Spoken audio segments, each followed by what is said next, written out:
Well, hello everyone. Welcome to another video on History Podcast, and today I'm joined by Dr. Nicholas Peter Lee Allen. And today's discussion is based on his book titled Turin's Shroud: Testament to a Lost Technology. The link to purchase the book will be in the description below, and it will also be in the pinned comment, which is beneath the description of the video. And that being said, thank you for joining me today, Nicholas. Hi, Jacob. It's lovely to be here. Thank you. Thank you for joining me. The first thing that I want to do is, in case anybody's been living under a rock, what is to explain to the audience, for anyone that doesn't know what this thing is, what is the Shroud of Turin? Okay, marvelous. Well, as you can see on the screen here, the first slide, I have a vertical image of the shroud unfurled. And if we go in and look at it in detail, you can see that it's a piece of linen cloth with a trace element of cotton. And it's 440 centimeters long, which is over 4.5 meters. And it is exactly 110 centimeters wide, just over a meter, or a yard for our English viewers. And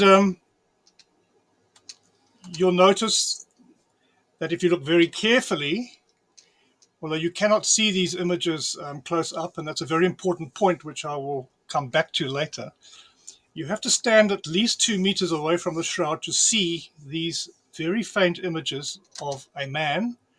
It's a frontal image and a dorsal image, and they seem to be connected more or less at the head. Okay, now,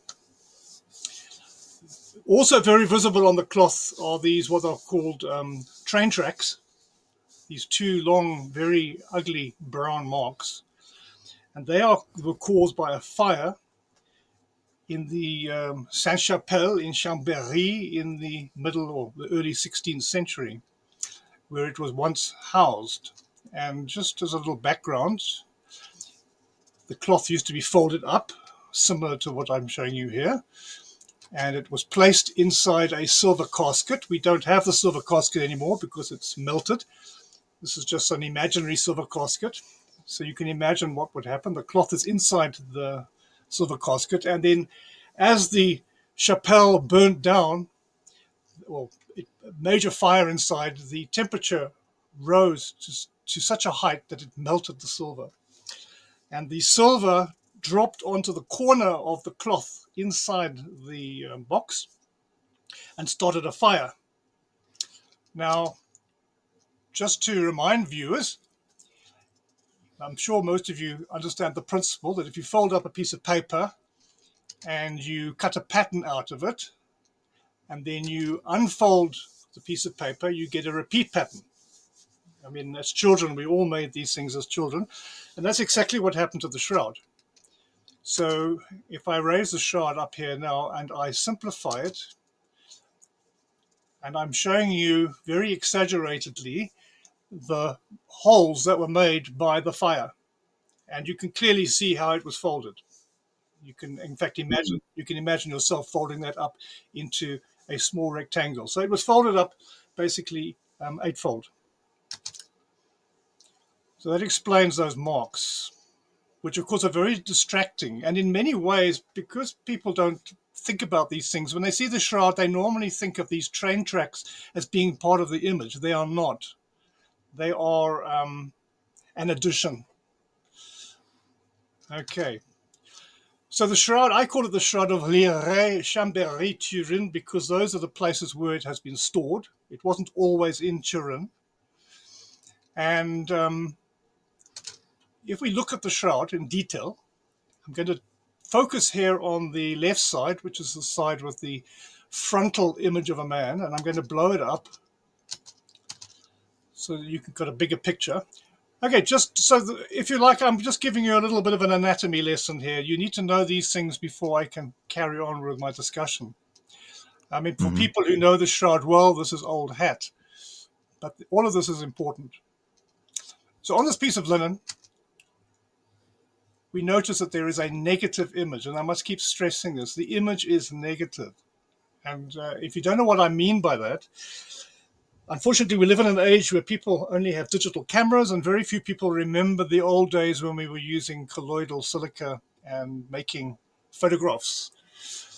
If you take an image as you see it in the positive and you reverse the polarity, you get a negative image. And the image on the shroud is a negative image. It's not positive. Which means that the people who saw this way back in the 1350s, having not seen a photograph and not understanding photography, they would have seen this as merely a stain on the cloth. They would have seen it as a, if you like, sweat that had stained the surface of the cloth. And it just happened to be in the image of a man. They would not have appreciated some of the other characteristics of this image that we only know about today. Now, the scorch marks I've already explained, and they're clearly indicated here. And when it was being repaired in 1534 by the poor nuns of St. Clair, they are the female equivalent of the Franciscan order. In other words, they are women who have given up their rights to own property. They take a vow of celibacy and obedience to the church. And they lovingly took a year to sew in patches, which I'm indicating now, to try and disguise the horrible damage that was done to the cloth in the fire. And of course, in the process, they removed the image of the upper arms of the figure in the frontal image. You'll also notice a number of water stains. I've put circles around them. This is when the cloth was rescued burning from the silver casket back in 1532. A bucket of water apparently was thrown onto it to put the fire out. And the fire and the water mixed with, obviously, debris and dust in the cloth and made these watermarks. And as you can see, the watermarks are symmetrical, again, because the cloth had originally been folded up. And those watermarks are still visible on the cloth to this day. There's also blood on the cloth. Now, whether this is human blood or chicken blood or pig blood, based on more recent research, we're pretty confident that it is hemoglobin. But the point is, it was placed artistically, if you like, onto the surface of the cloth. And there are a number of key areas. There's what looks like an inverted number 3 and blood splashes on the head of the man. There is blood on the forearms and the wrists. There is blood on the feet, and there's blood coming out of the side of the man. And that blood I will talk about in more detail later. Okay, now if we go to the right side of the cloth and we blow that up, we can have a look at that in detail. And here we see a dorsal negative image of a man. You can just make out the back of his head and his back. You can see his buttocks, and you can see his feet, one of which seems to have made a bloody imprint on the cloth. That's how it's interpreted anyway. There are also very interesting holes in the cloth which mirror each other, and these holes seem to have been made at an earlier time than the fire of 1532, because we have a copy of the shroud done by Dürer, which clearly shows these holes in the cloth before it was damaged in the fire. Lots of speculation as to what they are, but again, the cloth must have been, in this case, folded into 4 parts, and somebody or something poked 4 holes through it. Whether that was a hot coal or whether somebody took a hot poker and stabbed it through, we do not know. But those holes are very, very recognizable. And we call them, the shroud people call them the hot poker marks. The bloody footprint, which I mentioned, also a very interesting trail of blood across the small of the back, which in medieval times was interpreted as a chain. They said that was the chain that tied Christ to the column when he was whipped. But it's not a chain, it's actually a trail of blood. The crown of thorns clearly marked on the back of the man's skull. And that takes us now back to the complete image. So you have a fairly good idea of what's going on this cloth. Now, at the moment, this cloth is in Turin, and it is recognized by the Catholic Church as probably one of the most important relics of Christ. But that hasn't always been the case. Now, here's a picture of Pope Francis venerating the cloth. So let's just have a look at some critical background information that you need to have. And I must just say at this point that one of the problems with Shroud research is that most people who have been involved in this have not looked at it correctly, in my opinion. They tend to look at it from the position that they are scientists and they are going to come with their knowledge of physics and chemistry, but they do not have an art historical background. To study the Shroud, you need to have a very good general knowledge of theology, religious mores of the time, medieval society, things like hylomorphism. You need to know about alchemy, you need to know about art history, you need to know about a lot of things combined to really get a handle on what's going on here. And so this background information that I'm giving you is important. If you already know it, that's great. If you don't, I hope this will help. The first thing many people probably don't know is that in the early years of Christendom, the use of images became more and more important. Originally, for example, in the 2nd and 3rd century, in places like Rome, they were probably slightly frowned upon because of the belief that it was making a graven image of God. But eventually the church accepted that images were important. And in the East, in the Greek Orthodox world, images were very, very important. And starting in I'd say the 6th century and going up to the 9th century, there was a number of movements which tried to remove images from worship.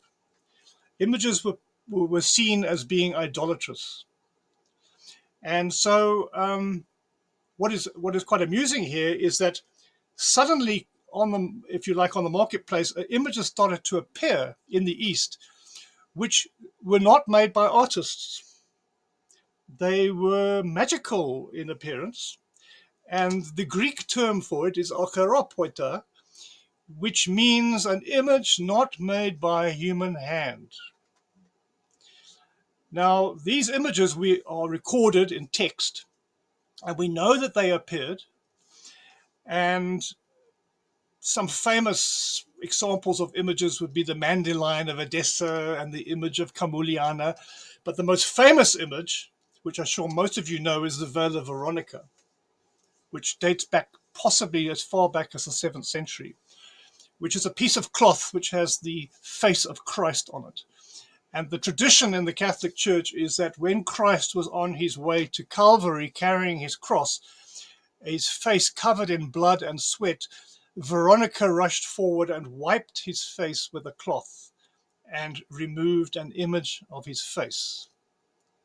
And that's very important because we're going to come back to that later.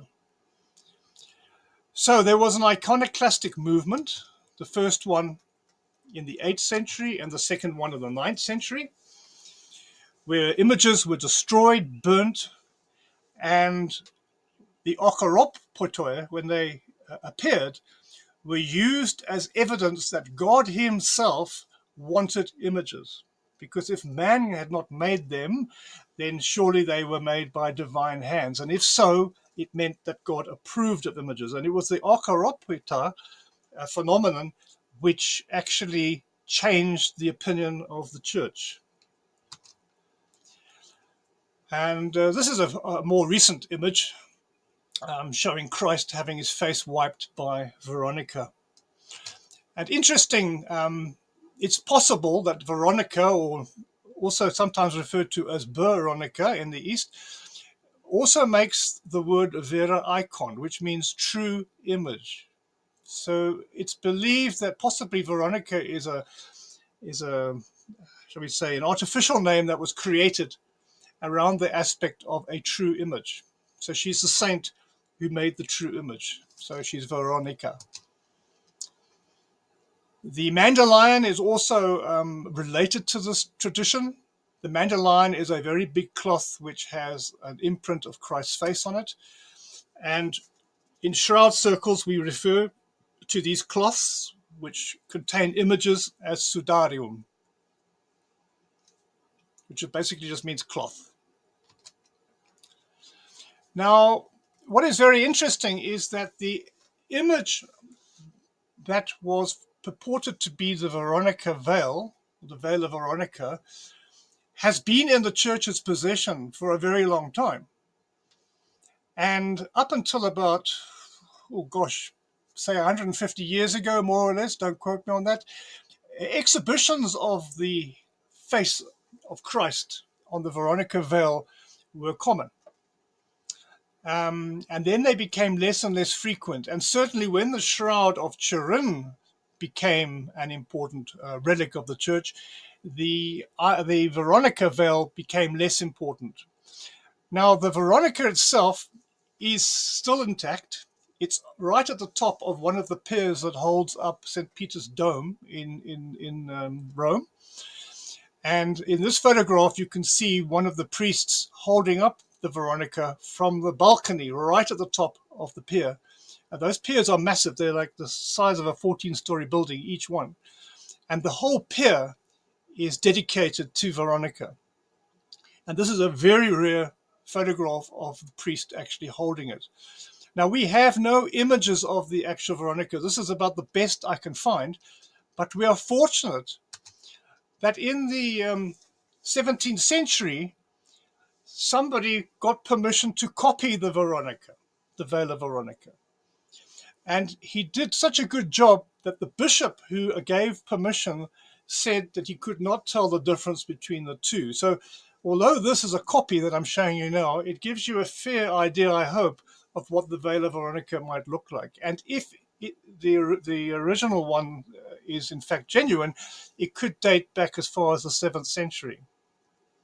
The question, of course, is now that we know about the Shroud of Turin, was this also a shroud-like image? And until we are given permission to actually see it firsthand, and the church, of course, will not give permission for that, claiming that the object is in a very bad state of repair. And even though in archives, it's normally accepted that images and or artifacts in bad repair should be photographed for researchers, that offer has not been made for Veronica. So all we have to rely on is this copy from the 17th century, which is very frustrating. Just some supporting artwork from the period. This is 10th century image from St. Catherine's Monastery at Mount Sinai, showing King Abgar V of Edessa holding the Mandylion in his hand. And these people believe that if you have the Mandylion or the Veronica and you marched into battle, it would basically guarantee you success and victory. Relics being taken into battle was a very common theme at this time, especially during the later Crusades, for example. Here is a more recent 1420 image of Veronica holding the Sudarium.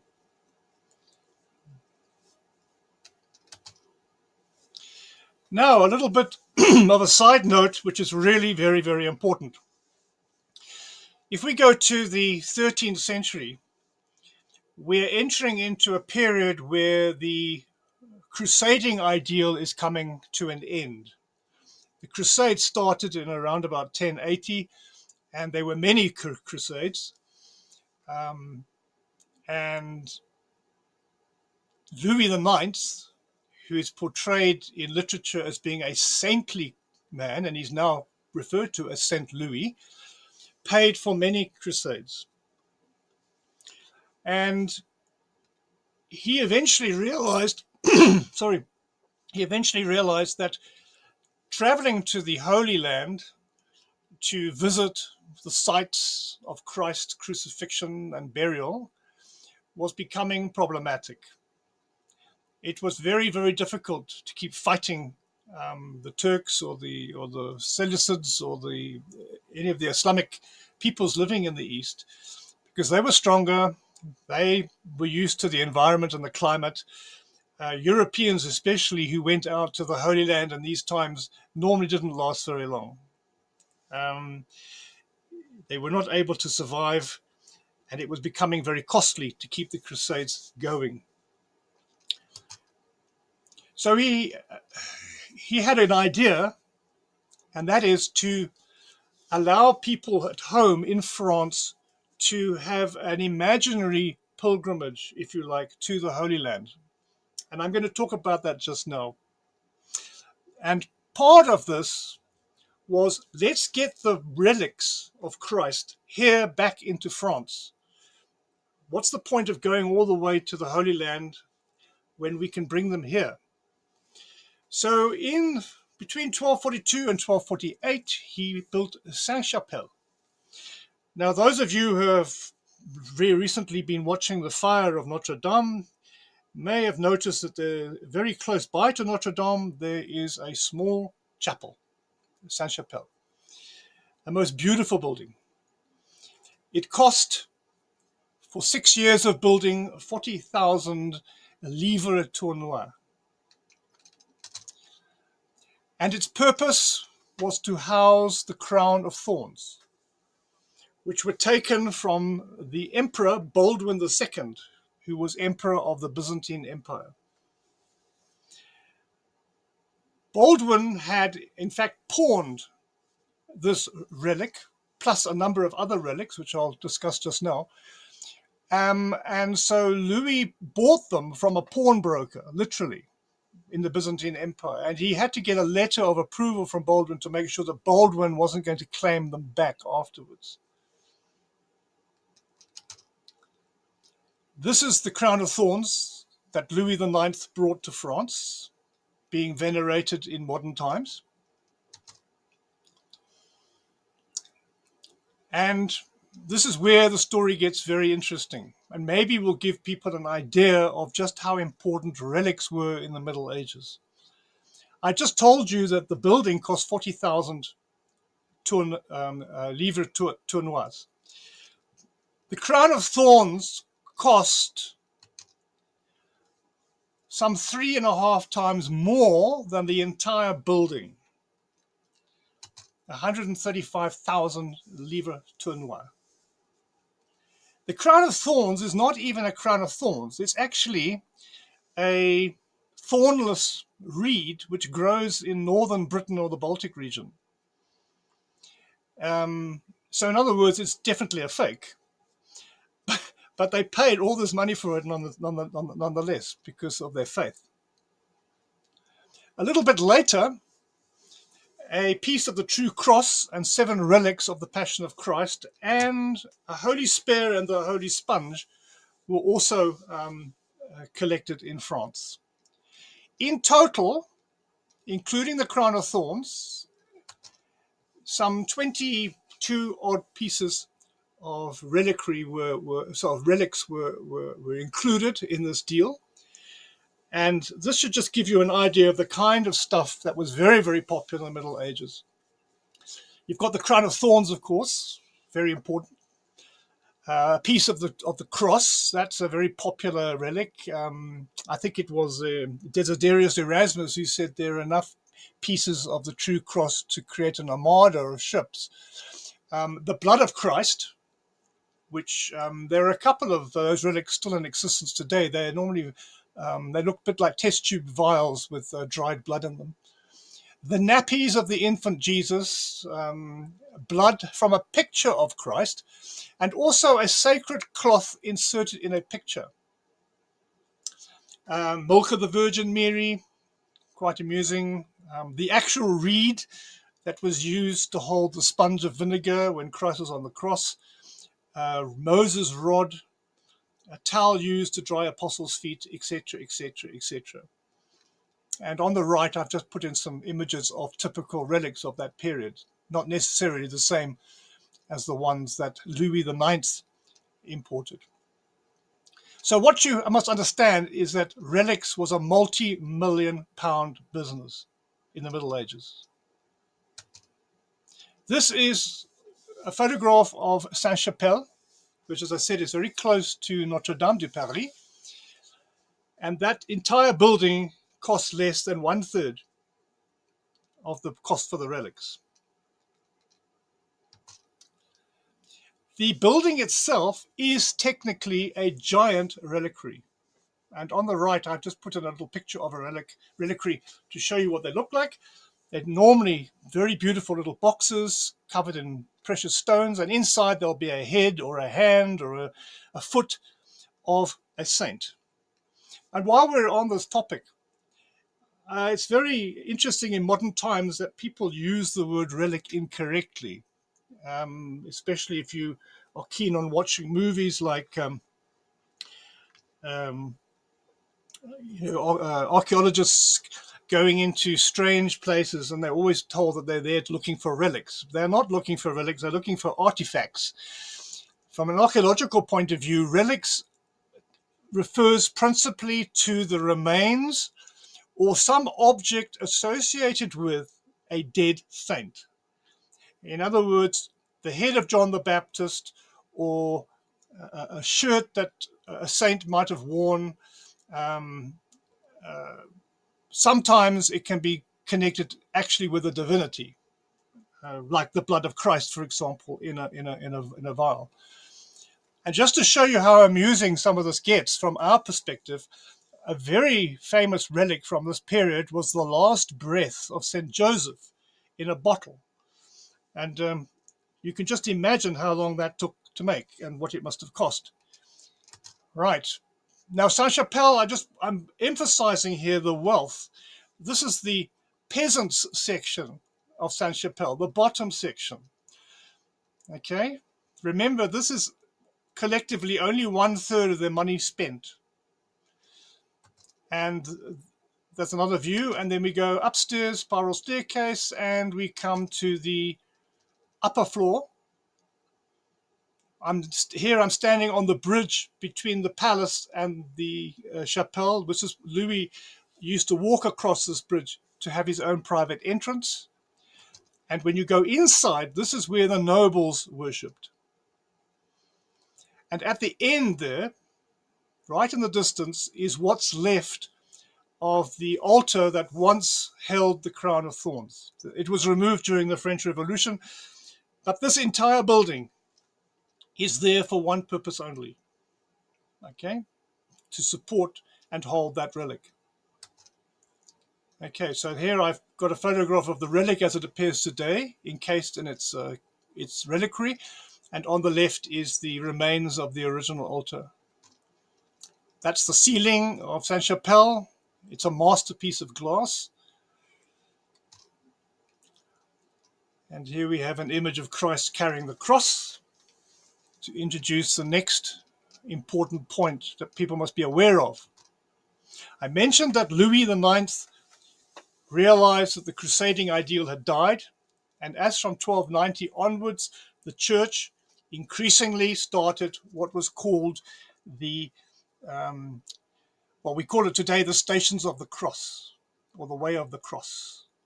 There are 14 stations, and what happens is you go into the church with your priest, and you stand in front of number 1, which is Christ being condemned to death, and you say prayers and you contemplate what happened, and then you move to part 2 where he receives his cross, and you keep on going through the process of him walking on the Via Dolorosa, which is basically the sad pathway on the way to Calvary.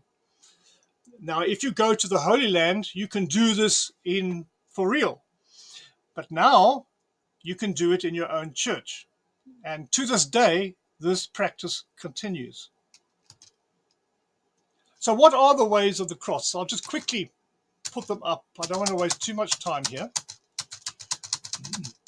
But the 14 ways are: Jesus is condemned, Jesus receives his cross, Jesus falls the first time, Jesus meets his mother, Simon of Cyrene assists him to carry the cross, Jesus meets Veronica, that tradition comes in here, Jesus falls the second time, Jesus speaks to the women of Jerusalem, and Jesus falls the third time.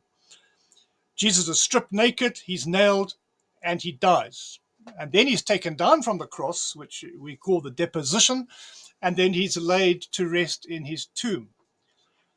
Now, the Shroud of Turin, as it is today, as an image, contains references to most of this.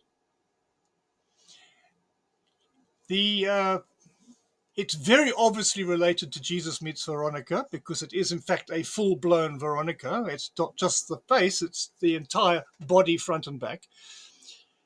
It represents what happens after Jesus was taken down from the cross, and it also represents him being laid in the tomb.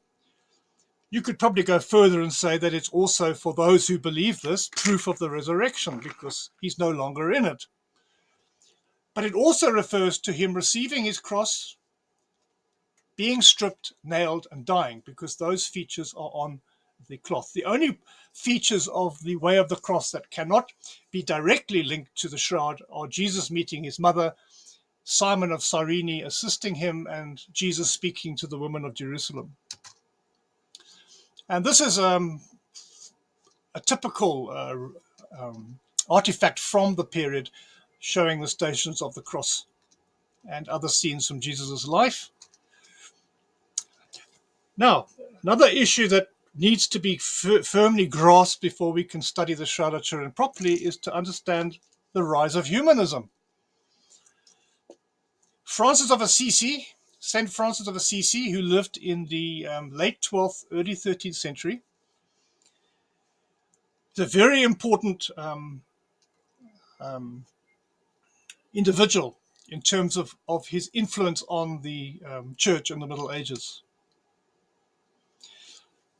If you consider the standard early Christian dogma about the relationship between humans and the Godhead, the Trinity of God the Father, God the Son, and God the Spirit were considered beyond our comprehension. They were considered high up and not available to us mere mortals. Okay? You then had Mary, who is the mother of God, who is the most exalted and most venerated saint. Her husband Joseph, who is considered to be the custodian or commander of the entire universe, the 12 disciples, the apostles, all the people who were martyred, all the sacred doctors of the church, the ones who came up with all the theologies and doctrines, all the people who died virgins, all the other saints, and lastly the priests, are all part of a communication system, if you like, whereby the people at the bottom, that's us, the man and the woman, can talk eventually to the Godhead at the top of this pyramid. This pyramid obviously reflects the social system as well, because the social system is also like this. You have a king or an emperor at the top. You have dukes and barons going down to landowners, and at the bottom you have peasants. So the social system and the religious system are in alignment.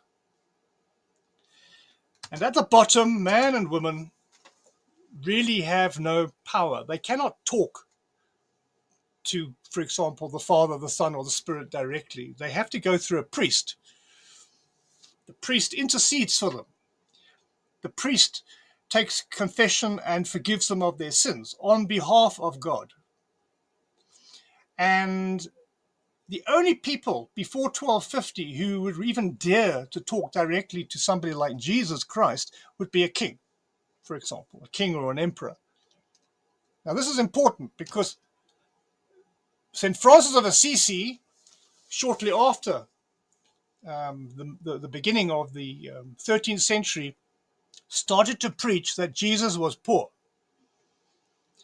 The emphasis on Jesus being a human, the emphasis on Jesus being your friend, Jesus that you could share with, that you could be one with, and brought Jesus down to the human level.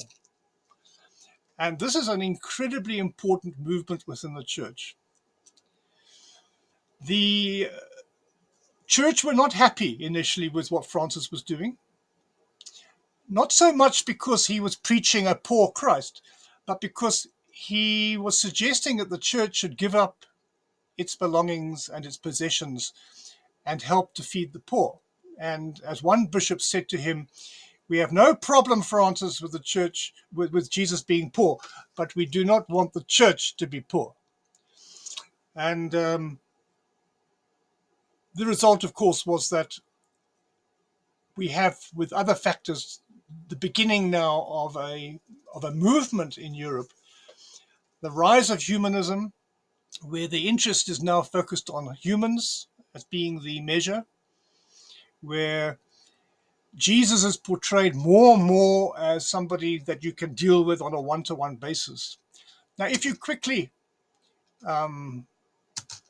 look at art from before the 13th century in churches, for example, this example in Italy of Christ Pantocrator, in other words, Christ as the omnipotent judge of the world and the universe, where we have something like a ton of gold used to depict his environment right up above the altar in the this looks like part of a demi-cupola that he's sitting in.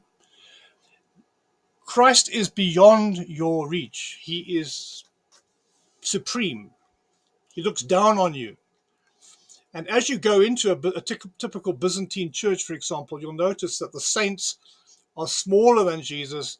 And as the saints come down the wall down to our level, they get smaller and smaller and smaller until they are at our level.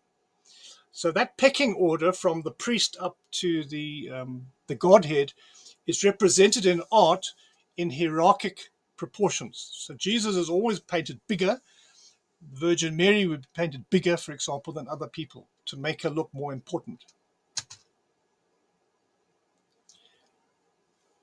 So when you start seeing some of the art of the end of this, what I would call the Italo-Byzantine period, you'll notice that the old art is two-dimensional, it's flat. This Jesus, for example, on the cross, has his eyes wide open because you were not allowed to show Jesus dead. Very important. You'll also notice that he has 4 nails, one in each hand and one in each foot. And he doesn't look like he's really suffering. He's just kind of standing around waiting for better times. You'll also notice that the blood on the wounds is very understated.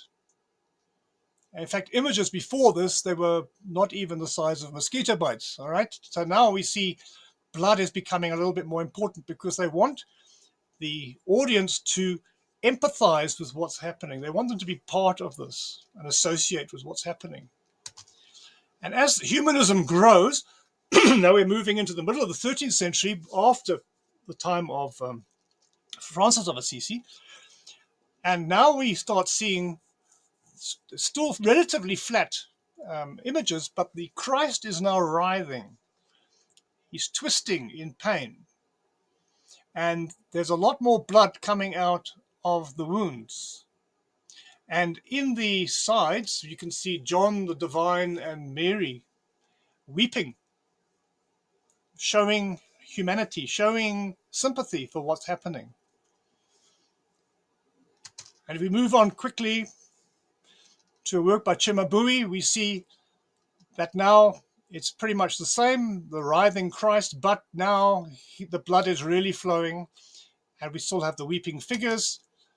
And then when we get to the work of Duccio, we see now that the figure is hanging in a space, that he only has 3 nails now, not 4, because now they want to emphasize the Trinity. So 3 nails is a better figure because there are 3 persons in God. And the blood is really flowing. In fact, the blood is flowing so much that it's spraying out of the side of his body and dripping down the cross. As we go into the 15th century, this need to emphasize the suffering of Christ and what he did for you as a human being is emphasized more and more. There's not only paintings, there's also play productions, poetry. It's a big deal now. Christ is held up as this pitiful creature, if you like, who did all these things for you. He suffered for you. So in this painting, you can see, which is done in the international style, you see that the nails are still in the wood, meaning that his hands were ripped off those nails to make you feel the pain. He very carefully holds the whip in his left hand with which he was scourged. An angel hands him a birch, which he might have been whipped by. He has a crown of thorns, and he is showing you the wound in his side, very, very artistically. This image, which is post the Shroud, belonged to the Duc de Berry, and the Duc de Berry owned the Shroud, which I will talk about a little bit later. And because he owned the Shroud, the artists who portrayed these images of Christ in this important book called Très riche de Duc de Berry used the Shroud as the model for the images of Christ. And you can see that this Christ here is bleeding profusely. Blood is dripping down his legs, down his forearms, and the blood from his side is really making a mess. And here's another scene from Les Très riches de Duc de Berry by Jean Collin. And it is obviously referring to the Shroud. Of course, it wasn't called the Shroud of Turin at this time. It was probably the Shroud of Chambéry. And you can see clearly that Christ is lying on the cloth, and the wounds match those that we saw on the cloth. Another image from the Très riche de Duc de Berry, where the image of Christ as a man of sorrows who has risen from the grave is shown sporting the exact same wounds that are on the Shroud. And just to really emphasize, these are typical images from the period, emphasizing the suffering of Christ and what he did for humanity. And so, look at poetry from us to the time, to the tree with nails 3, while fast I hang bound with a spear all through my side, to mine heart is made a wound. And this, now if you take this particular poem, it's almost a literal version of the Shroud of Turin, because it allows you to view the naked body of Christ and appreciate what he did.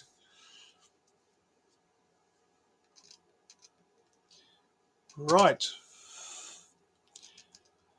Quickly talk about the Knights Templar.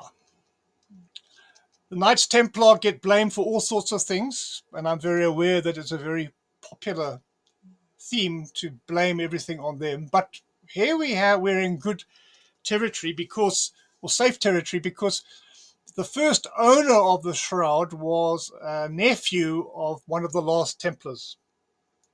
So we need to talk about the Templars just quickly. I mentioned that the crusading movement was failing, and just quickly mention the Seventh Crusade led by Louis IX, St. Louis VIII. Then they lost the Knights, the Christians lost Acre, a fort, and that was really the end of the Crusades. And then Philip IV of France, who could see all these knights returning, realized he had a problem. He didn't want these people returning into French soil. A Knights Templar typically had not only a horse, he also had a soldier at arms, he had priests. He was the equivalent, if you like, of a modern tank at that time. And most of the Knights Templars were French nobles, and they owned land.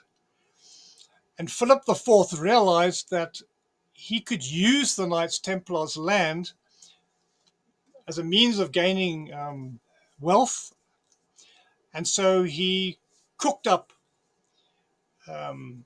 claims of blasphemy against the Templar movement, because now they'd lost the Crusades anyway, so he didn't need them. And from 1307 onwards, the Knights Templars were arrested all over France. He also asked the Knights Templars to be arrested in England, but there they got a better deal. They wasn't so much negativity towards them. So most of this happened in France. Most of the Knights Templars managed to escape because they were forewarned of this. And by 1312, the Knights Templars were abolished. I should also mention that the Knights Templars owed their allegiance to the Pope. And at one time, there were two popes, one in Rome and one in France at Avignon. And Philip IV kept Clement V, who was an anti-pope, prisoner, and made Clement dissolve the Knights Templar movement. And Philip IV is also known as the Fair, despite what he did. And here is an image showing Philip IV and condemned Knights Templars who refused to recant, being about to be burnt at the stake.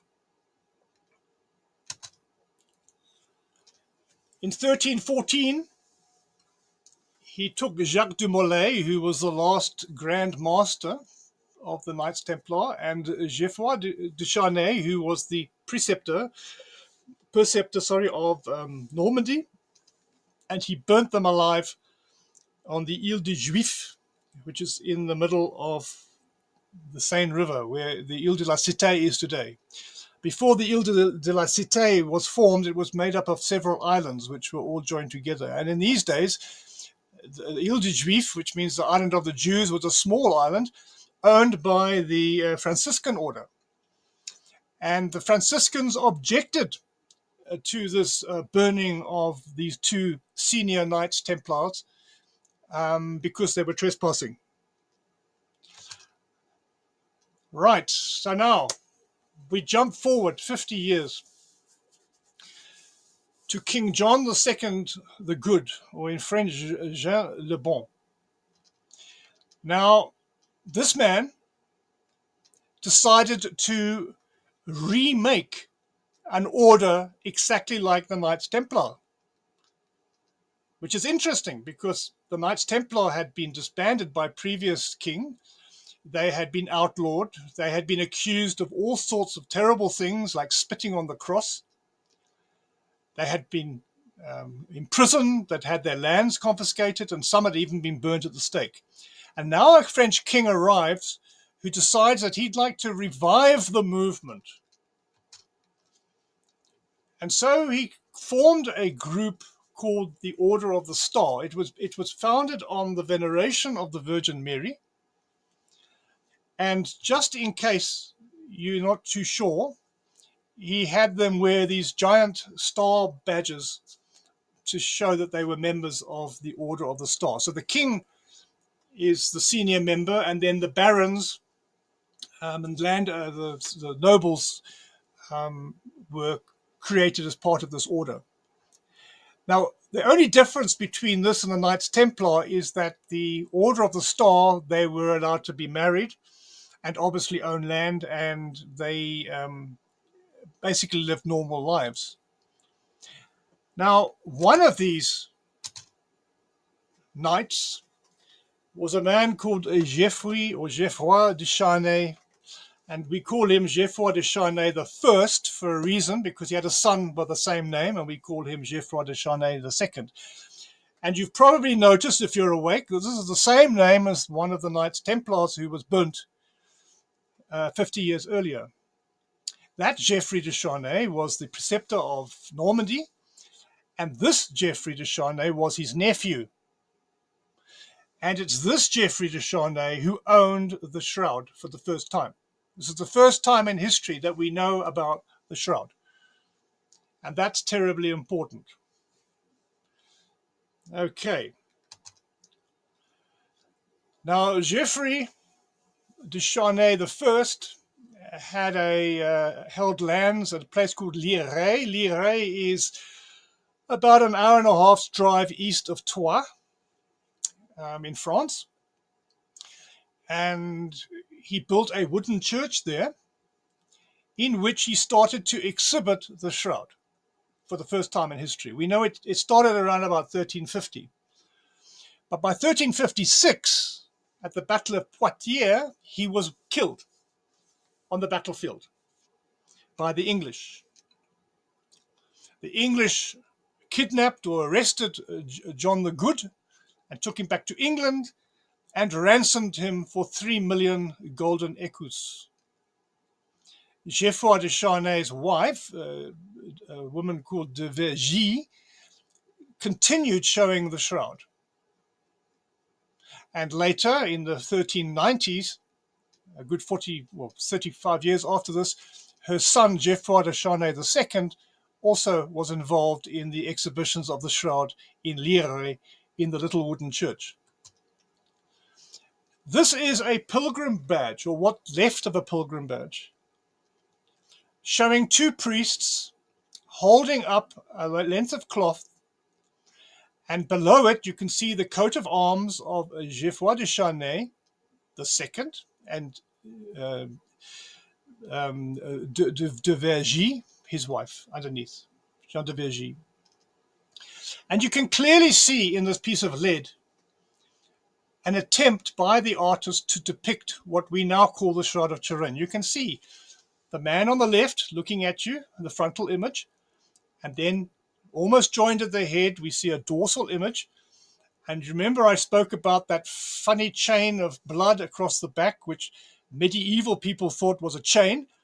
Well, the artist here has depicted it as a chain running across the back of the man. And because of that chain, we're pretty sure and confident that this is an attempt to depict what we now call the Shroud of Turin.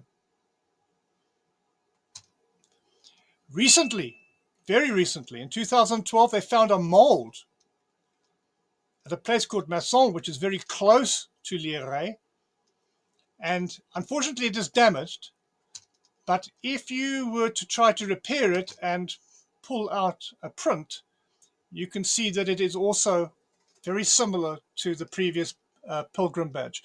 Now, a pilgrim badge is something that you would obviously pay money for. You'd go on a pilgrimage to the church to say that you had seen Jesus on the cloth, and then you'd pay money and you'd get a pilgrim badge so that you could tell your friends back home that you went on that pilgrimage. This pilgrimage was very popular. Remember, at this time, the church did not recognize the shroud as being important. Certain people, like the Archbishop of Troyes, got to hear about these exhibitions, and he was very upset because they were taking money away from his cathedral. Remember, in the Middle Ages, I told you Relics was a multi-million pound business. Churches needed relics because they attracted pilgrims. It's a bit like today with cinemas. The best movies attract more people. In those days, if you had the best relics, you got more people. More people means more money. This little church, this little wooden church in Lirey, was making more money than the cathedral situated in the capital or in the major city. So he wrote to the anti-pope, Clement VII, I think it was, and said, please, will you stop these fraudulent exhibitions? And because the anti-pope was related to the de Vergy, he refused. And that letter, that we now have a copy of that letter, which is in the Bibliothèque Nationale de Paris. It's a very important artifact because it tells us a lot about what was happening to this piece of cloth at the end of the 14th century. Right. Very quickly, the granddaughter of Geoffrey de Charny, the first, sold the cloth to the Savoy family. And at that time, the Savoy family were based in Chambéry, which is very close to Switzerland. And in their Sainte-Chapelle, they housed the cloth. And this is where we start talking about gingerbread shrouds. And this is also really important to understand, because considering the shroud was supposedly made at this time, it's rather interesting that nobody else managed to make a copy of it that was successful. So even armed with the original cloth, they were not able to copy it. And that tells us volumes about how it may have been made. The copies are paintings. They're crude and they're not very good. This one from Besançon shows a stick man with blobs for the stigmata. It's very crude. You'll notice, of course, there are no train tracks running through it because it hasn't been burnt yet. Then we have this really important copy made by Albrecht Dürer. Now, Albrecht Dürer was an incredibly talented artist. Those of you who do not believe me, go and look at some of Albrecht Dürer's artwork. He was incredibly talented. And even he could not make a copy of the shroud. That is really important. He came close, I'll give him that, but not close enough. Because for him, all he could see was this faint smudge. And we also see those hot poker marks going through the cloth. That tells us that they were there before the fire of 1532. We have another interesting phenomenon. If you take a piece of cloth and you stick it on top of the shroud, by magic, the cloth that goes on the shroud also becomes a relic. And so very often what they did is they made images on these pieces of cloth, what we call gingerbread shrouds, and then gave them to other churches to use because they were genuine relics, because they had touched the actual cloth that had touched the body of Christ. So it's like a sort of a medieval photostat machine, if I can be so glib. That is the recess in the wall at Chambéry where the shroud was kept in a silver box up until 1532 at the fire. You can still see fire damage. This is what the cloth may have looked like in 1531. And if you were to take a photograph, if you were to look at it today, you can see, of course, that it's disfigured with this burn marks from the fire. Here we have an image of the shroud after the fire and after the poor nuns of St. Clair have sewn in their patches. Okay, this particular image seems to have been made in 1608. And we have lots of pictures, as I showed you earlier, showing how the cloth possibly got the image of Christ. And this one, Jesus is laid on the cloth. And then we have this one by Girolamo della Rovere, who suggests that they made some kind of sandwich with Jesus as the meat, if you like, inside the 2 loaves of bread. And here's another depiction, possibly made by della Rovere. So in the sky, we have an angel holding the shroud after the fire. And on the ground, we have Jesus being carefully wrapped up like a human sandwich to make the image on the cloth. And here's another more detailed picture by della Rovere in an oil painting.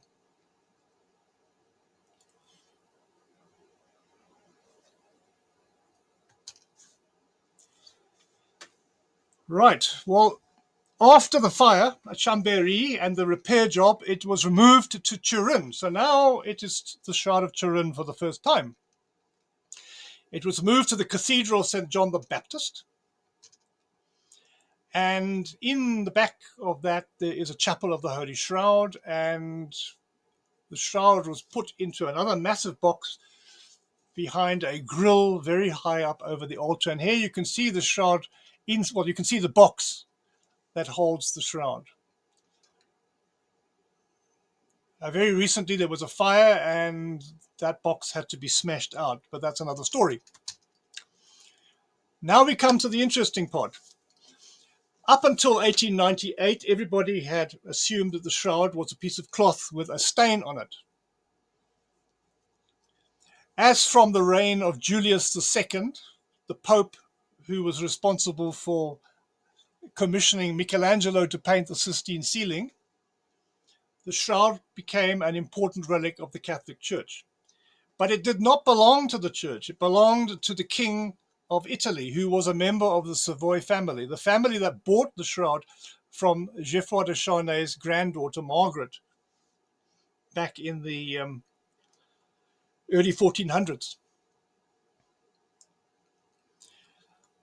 A photographer called Secondo Pio made a massive camera, and he was the first person to take photographs of the shroud in 1898, 2 years before fin de siècle, 2 years before the turn of the century. And these images are interesting. They're poor quality. Here we see the shroud over the altar in a frame being venerated. And here's a detail. But most interesting of all was that when he took this photograph of the shroud, in the darkroom on the right, that's what he would have seen in the darkroom, because that's how cameras used to work. You used to take a negative first. You took a picture and you got a negative. That's the negative on the right. Now, how this used to work is that you took the negative into your darkroom and you re-photographed the negative to make it positive again. And while Secondo Pio was playing with his negative in the darkroom, okay, so there's the cloth as it appears in nature. And there is the negative that Secondo Pio took in his darkroom. And lo and behold, he sees something that nobody has seen before. He sees an image of a man, almost three-dimensional, far more detail than you can possibly imagine. And he was shocked when he saw this. He went to the church and he said a miracle has occurred. And the church accused him of forgery. They said that you forged this image. He took another image to prove that he had not lied. And the second image was exactly the same. To give you an idea of the detail, on the left you see an enhanced photograph of the image as it appears in nature, where it is already a negative. And the negative photograph on the right, where, lo and behold, the image is positive. It is so detailed that you can tell that the nose has been broken, the septum is swelling, the beard has been torn. It's highly detailed. And quite frankly, quite impossible to have been achieved by painting, because there's no ways that you can paint something in the negative polarity with a paintbrush. Right. When that happened, something like 4,500 scientific articles were produced trying to explain what was going on. This happened for about 5 years over the turn of the century. And then come forward a number of image formation theories. I'm not going to waste a lot of time on this, but just to give you the basics. One theory is that it was made by direct contact. That's what everybody believed at that time. And believe it or not, people still believe that today, even though it's quite impossible. Under that theory, the body is wrapped up like a sandwich, as I showed you in that painting by De La Rovera. And by some magical process, the sweat and blood on the body of Christ sticks onto the cloth, and you get a negative picture. Then we have a very interesting theory called partial contact. This is where the cloth kind of touches the body, but there are air pockets. And because of chemical reactions, and many examples in many theories here, for example, maybe they put some herbs on the body when they were burying it, and the vapors rose up and they permeated the cloth and it left a stain, and that is the image that we see. And then the last theory is that is made by rubbing, frottage. Now, again, this was a very popular pastime. Now it's been banned. You went into a church, you went to a gravestone that had an etching or engraving on it, and you took a piece of paper and you rubbed it with a crayon, and you got a kind of an image of it. You can do it yourselves if you like. Take a coin, put it under a piece of paper and rub it with an HB pencil, and you'll get a picture of the coin by rubbing, frottage. So the theory was that somebody in the Middle Ages made a great big wooden or metal plate with the picture of Jesus on it, and then put a piece of cloth over it and rubbed it very hard with something to make the image. Okay. So let's just quickly look at some of these theories in detail. If we take a piece of cloth and wrap it around the head of a person, and in this image, I'm assuming you can see that there's a nose at the top because I've sliced through the head vertically.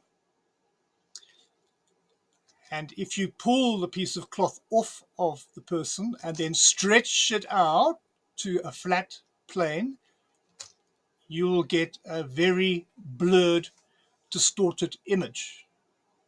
It's just not possible to make an image that's recognizable by applying a piece of cloth or paper, for that matter, onto a three-dimensional surface. Pretty obvious. Even though it's obvious, for some reason, most people are still trying to do exactly this. Go figure. These are experiments by Vignon, who was dealing with his theory of vaporography back in the early Edwardian period. And I don't think anybody can doubt that these images are very distorted. The person looks like a gorilla, the nose is spread across the cheeks. And if you take a photograph of them, the negatives, which are above, are completely unrecognizable. They look nothing like the Shroud image. Another interesting thing is that the image looks a bit like a scorch. For example, if you leave your iron on a shirt, a white shirt, for too long and then take the iron off, you will have a perfect imprint of the bottom of your iron, including all the little holes. So perhaps you could make an image by heating up a metal sculpture and throwing a piece of cloth over it. So if we took this big gilt bronze effigy of Edward III of England, which also gives you a very good idea of the style of art at the same time the Shroud first came into being. You can see the difference. This is very stylized and quite primitive compared to the image on the Shroud. The image on the Shroud is naturalistic, please note. But let's just assume that somebody had the ability to make a naturalistic image of Jesus like this and put a piece of cloth over it after they heated the sculpture. Well, the first problem is, of course, you can't make the image by direct contact, as we've just seen. And the second problem is the heat of this would probably set the piece of cloth on fire. So it's not very practical. So we can forget about Edward. Frottage. Well, frottage means that you have to rub, as you can see on the left here, that's a rubbing that's come off of a tombstone. Most frottages are two-dimensional. They didn't have the knowledge to try to represent a three-dimensional structure with all the shading in a two-dimensional form. It's just not possible. And if they used a three-dimensional tomb, like on the right, they would have had the same problems that we have when you try to take a contact impression off of a three-dimensional object. It doesn't work. Impossible. Frottage, another technique, the rubbing technique, which was tried. This was very popular in the 70s to try and prove that you could make something that looked like the shroud was rubbing. It looks nothing like the shroud. It's extremely crude. And if you take a photograph of it, it's really not very impressive. Just to rub it in a little bit, if you took Dürer's official reproduction of the Shroud of Chambéry as the best artistic attempt to do this, and there's a detail of the head, and you film it, and you make a negative, you do not get a positive image of Christ, proving that it cannot possibly have been made by painting, all right, or any artistic means. And so at this point, we are now basically at the point where we've tried every means to reproduce this. It's a mystery. It's a miracle. The church is now using this as evidence that this is the fifth gospel, that Jesus himself made it through some miraculous means. Right. This is kind of where I came into the picture. In 1978, the Shroud of Turin research project was formed. A number of scientists were asked to form this committee. The top people being Adler, Jackson, McCrone, and Pellicore. But you'll notice that all of these people are really involved in things like microscopy and physics and chemistry. There's no artist amongst them. There's no historian there. It's people who just assume they can come in with their equipment and they can somehow work out how this was done. The other problem was that they didn't do their homework. They came in assuming that this was a painting. That was a big mistake. If they'd actually sat down and thought about it just for a little while, they would have realized it's not a painting. You can consider pigment. I'm not saying don't consider pigment, but it's not a painting. The photograph tells you it's not a painting. It's far too intricate and detailed. They should have considered other possibilities as well before they wasted basically this valuable time. They only had a few hours to do this. I think they did it over 5 or 6 days. And Barry Schwartz at that time was a lecturer in photography. I think in California, I speak under correction. And he was made the official photographer for this event. So he took most of the photographs. And these are just some happy snaps, if you like, documentary photographs showing the scientists all working hard over that period. But there's another problem here, sorry to say, and that is that most of the people involved here, although if you read up on it, they will pointedly say the opposite of what I'm saying, but most of the people involved in this had a vested interest in their faith. Alan Adler, Max Frey, John Jackson, and Pellicore are all very religious people. They have put their faith in this object, and it determined their faith. The only senior member of this committee who was, shall we say, vociferously anti-faith was Walter McCrone. And he actually disagreed with much of the findings of the STURP committee, which is also interesting. But let's rush ahead and just look at some of the findings. One of the problems with this particular investigation was that because they were looking for paint and pigment, they didn't really, with their equipment, have the ability to look at anything of a very of a high atomic number. They used X-ray fluorescence, but because they were using L series fluorescent signals, they weren't able to, for example, test for silver, which of course would have helped me a lot, because as it turns out, silver might very well be the ingredient we need to look at more carefully. The highest element that they looked at, according to the reports that I've read from STURP, suggests that only iron, calcium and strontium was shown to be present on the cloth, and iron seems to have been the highest atomic number.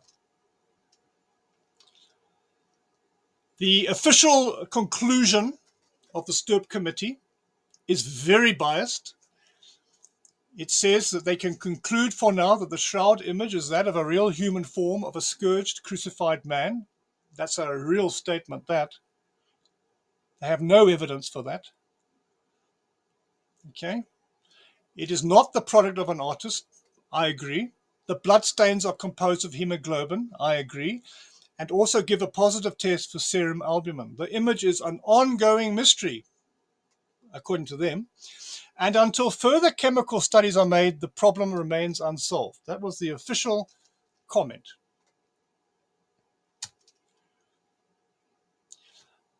Okay, closing note on STURP. Back in these days, this was when people like, when the Viking mission to Mars was ongoing, and they were taking the very first black and white photographs of the Martian surface. And people like Carl Sagan were involved with the Mars missions at that time. They had very primitive computers. These are the first, shall we say, modern computers. Very, very old. 1978. I mean, this is really high tech for that time. They developed a system which could interpret dark and light surfaces as being deep or high. So if you're looking at a photograph of Mars in those days, these old black and white photographs, which are really clunky compared to what we have today, this computer analysis would allow them to imagine how deep the holes on Mars are, the craters, and how high the mountains are by the darks and the lights. It's a very hit and miss process. It's not very accurate.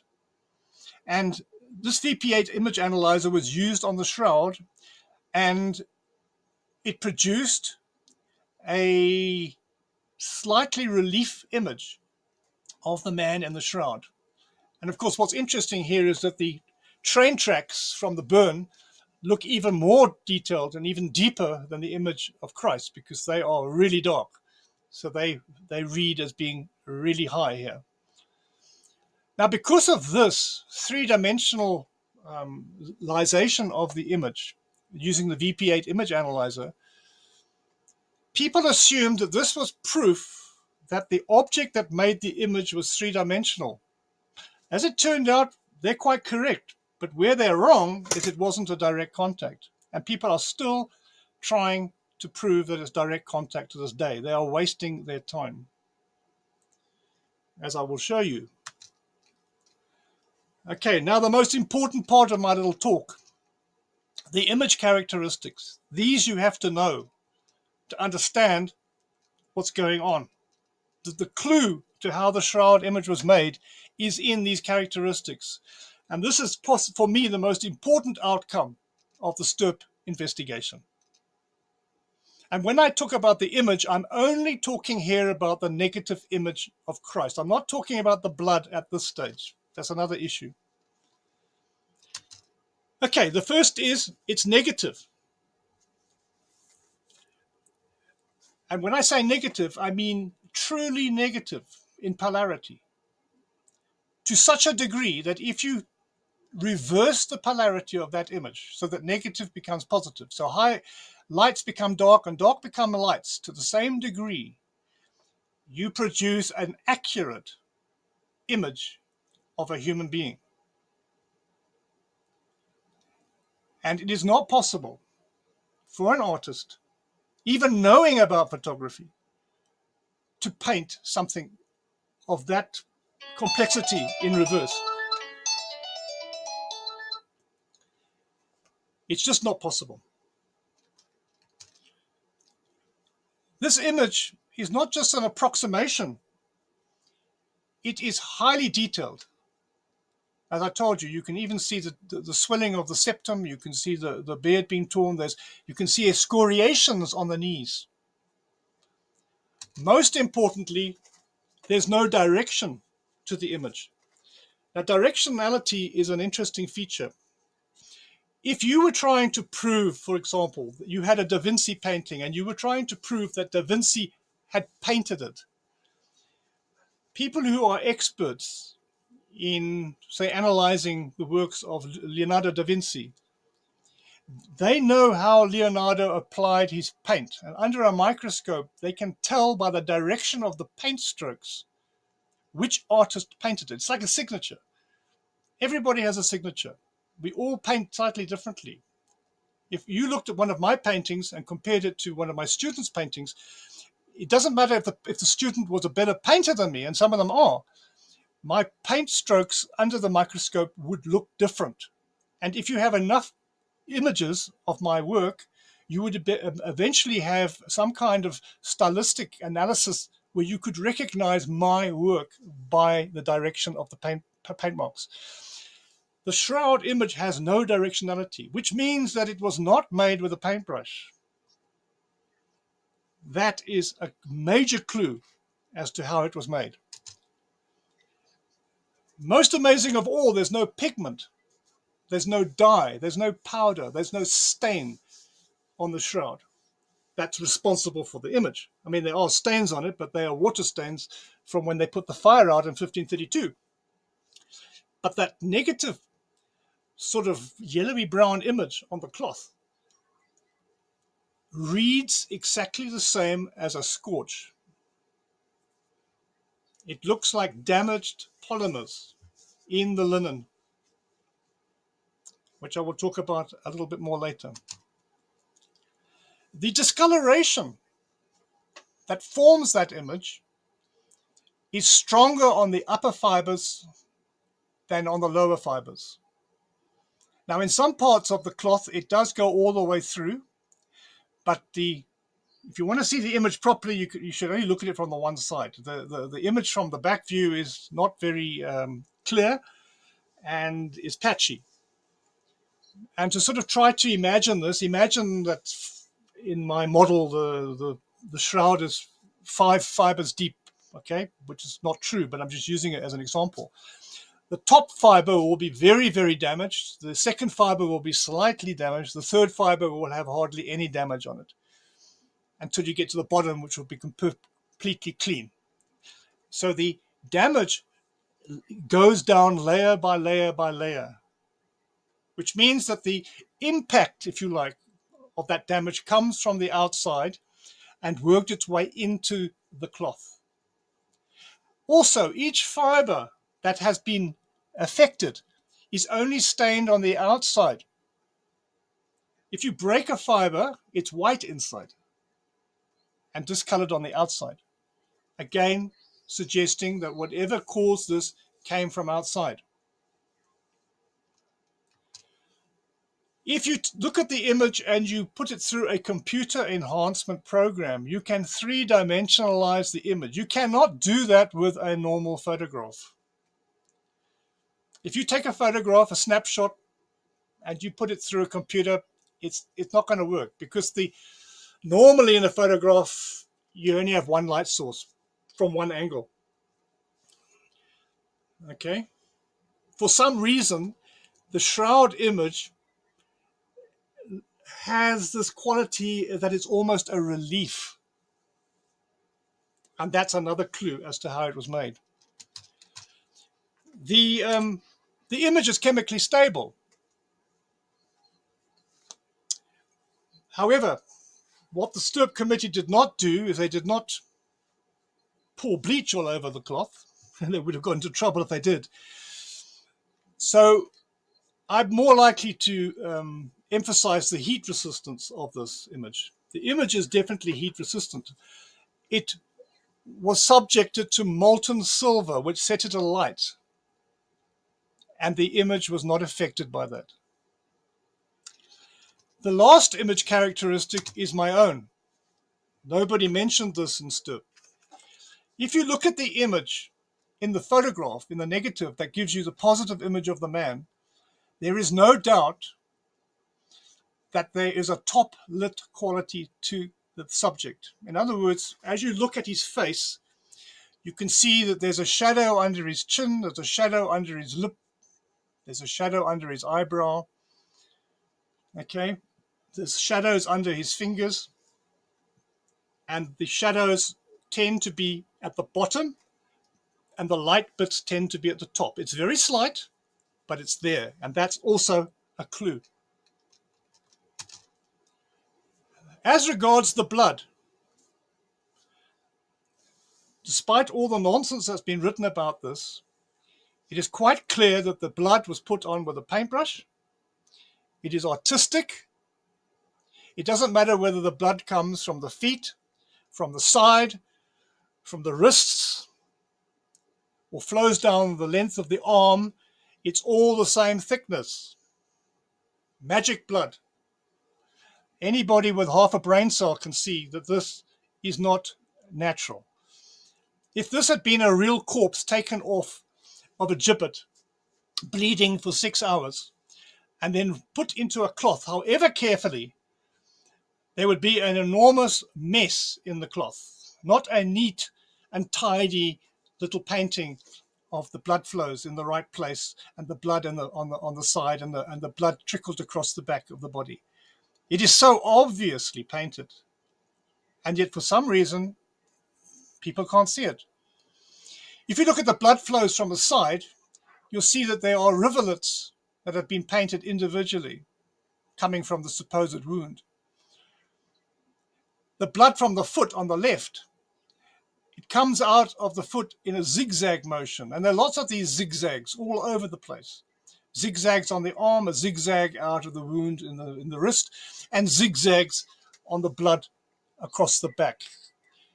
That tells you very clearly this was made by a human being using some form of paintbrush.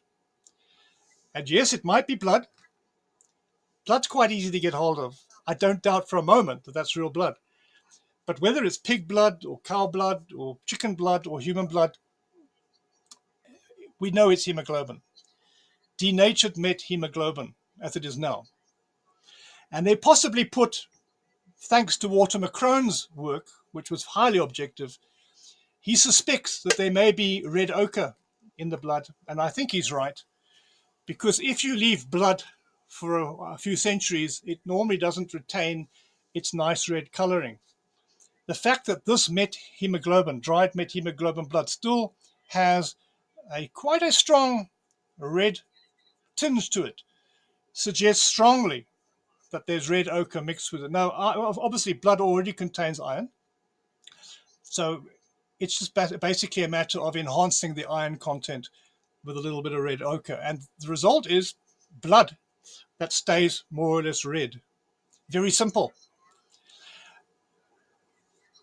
Okay, I'm going to come back to the blood because there's another issue about the blood, which is very rarely mentioned, and that is that the blood has a halo effect. You will notice that in a lot of the places where there's blood, there's like a pale glowing area around the blood, which has given rise to the belief that the blood came first and the image afterwards. And as I will show you, that is completely wrong. Okay, clues to a solution. The shroud image behaves like a photographic negative. Okay. You cannot make a photographic negative by painting, and you can't make it by magic. And I'm ruling out miracles here because I don't believe in them. Photographs are caused by photographic related technologies. Okay, photographic related technologies. That means you can only make a photographic image if you have some chemical that is affected by light and changes its characteristics such that it may, and then be fixed, that it may then record what was projected onto it. There are many ways of doing that. You can use lenses, mirrors, whatever, but I'm not at this point saying what, but it has to be done with a photographic related technology. There's no other way to make a photograph except by using photography of some kind. And photography is a very loose term here. It includes any means of capturing light. Okay. The official date for the invention of photography is 1799. The people who made the first photographs used silver nitrate, this back in the 1720s, and they used to hide the image in a dark room, and you could only look at them with a candle. And if you took the image out into the sunlight, it went brown because they didn't know how to fix. So fixing a photograph was a major step. And I speak under correction, but I think it was the 1820s when the first fixed photograph was produced. So if you know all this, and you know that the Shroud is exhibiting photographic qualities, then the question for me is obvious. What photographic related techniques or technologies were present in 1250 to 1350, which are the dates that I believe the Shroud was made in? And I do that based on the artistic evidence, because artistically the Shroud has to have been made after 1250, because it is part of the age of humanism, as I tried to explain so carefully. It's part of Louis IX's way of the cross. It is part of a post-Crusader period. It is an attempt to make a relic and an icon in one object. It is both Latin West and Greek-speaking East combined in one artifact. It's a very clever product. It could only have come from this time period. We know for a fact that it was around in 1351. It may have been around earlier, but it's doubtful it was around before 1250, because if it was, then the person who made it must have been a prophet who could see the future. And I don't believe in prophets, and I don't believe that people can see the future. So the problem is it possible for anybody to have made this in the Middle Ages? And of course, most people would just say no and walk away. But I realized that there's lots of evidence for something related to photography at this period. The camera obscura, for example, pinhole images, lenses, light-sensitive chemicals, and image fixing techniques. The last two are the problem here.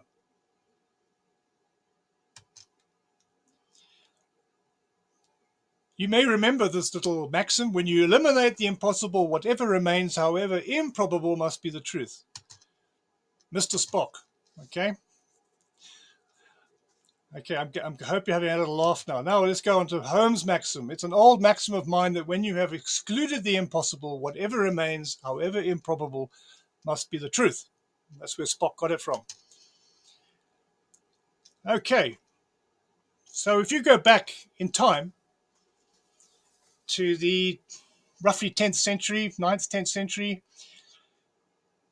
in the Islamic world, we have people of the caliber of Al-Haytham, who wrote texts explaining how you could make an image inside a camera with a pinhole. And what he did was he put a candle outside a box, and then inside the box he observed that the candle was visible upside down. And down and below is a color picture showing you that principle. Al-Haytham was a very clever man. He also worked out that light travels in straight lines. He's the first person to do that. This is centuries before Newton. Before this time, everybody thought that light mingled. Al-Haytham put 3 candles in a row and then snuffed out the lights one by one to see what happened inside the camera. And he noticed that the opposite light went out every time he snuffed a candle out, proving that light travels in perfectly straight lines. He went further than this. He also worked out how binocular vision worked. He worked out why the moon appears large on the horizon. And he also worked out how rainbows were formed. Now, following Alatham's example, if you have an object illuminated by light on the left, standing next to an aperture or a hole, say in the wall of a large room, inside the room you will get an inverted image of what was outside the room, but it will be made up of a series of holes, basically. So you have a blurred image. Okay, so we talk about the object conjugate distance and the image conjugate distance. This is a self-working phenomenon. You don't need any fancy tools to do this. If you put a lens in that hole and focus the light, then the image on the right becomes focused and is as sharp as the original object that was standing outside. Alatham worked this out in the 10th and 11th centuries. Using the sun as an example, he used a triangular aperture and proved that the image of the sun that passes through the aperture is made up of a series of triangles, and hence it was blurred. So the only way we can do this is have lenses. And lenses go way back. They found lenses in Troy. They found lenses in Mycenae. I have a mold of a lens that was found in Iraq in 500 BCE, which looks like it came from a telescope. I have molds of lenses that were found in Tanis, dated to 150 CE. Both lenses are plano-convex, and if you put them together, you can actually project an image with them. They also found 46 lens-shaped crystal objects, which come from Byzantine period, and they were found in a Viking hoard. And here is an image of a lens that comes from Knossos, Crete, 1400 BCE. Here is a lens from Nimrud, Iraq, from the 8th century BCE. Here is one from Crete, from 650 BCE. 500 BCE from Greece, and the ones from Tanis, which I have copies of. We know that spectacles were first made in the 13th century. This is 70 years before the shroud was first discovered or known of. The lenses used for the very first spectacles, they come from places like Genoa and Pisa in Italy, and they're made out of crystal. And there's a reason why they're made out of crystal, because the glass that they produced wasn't good enough for optical qualities. It was green or yellow. You need crystal, optical quality crystal, naturally occurring rock crystal, to make a lens at this time. And if you bother to go and look at all the reliquaries that exist in Europe, especially in Italy, go to St. Mark's in Venice and go into the treasury and look at all the relics that are kept in rock crystal bottles. You will see amazing things there, massive pieces of crystal, huge pieces, all carefully shaped, some of them with lens fluting on the side so that you get a magnification of what was inside. There's an example of the quality. That's a solid piece of quartz that's been carved by hand from the 13th century.